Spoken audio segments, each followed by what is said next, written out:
Как показывает статистика Республиканского центра занятости, предприятиям все больше требуются сотрудники с рабочими специальностями, нежели экономисты и юристы. Поварам и слесарям гораздо проще найти вакантное место, поэтому сегодня все больше ребят отдают предпочтение именно таким специальностям. В нашем городе будущих ударников производства готовят в колледже строительства и сервиса. Студенчество – лучший период жизни.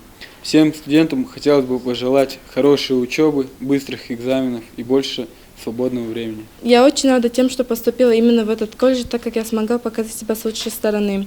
Хочу пожелать студентам успехов в учебе, чтобы они старались лучше учиться и просто добивались своих целей. Я очень люблю выступать на сцене, мне очень нравится радовать зрителей.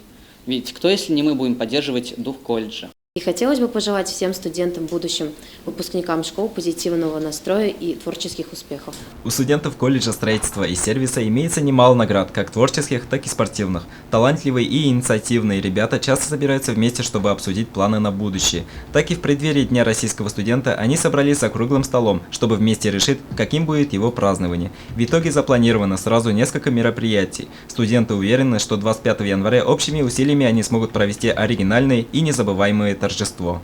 Если серьезно, мы обыкновенные рабочие ребята, и весь наш начальный капитал – это наши руки, и при помощи них мы добьемся многого, мы в этом уверены, ведь мы учимся в Сибайском колледже строительства и сервиса.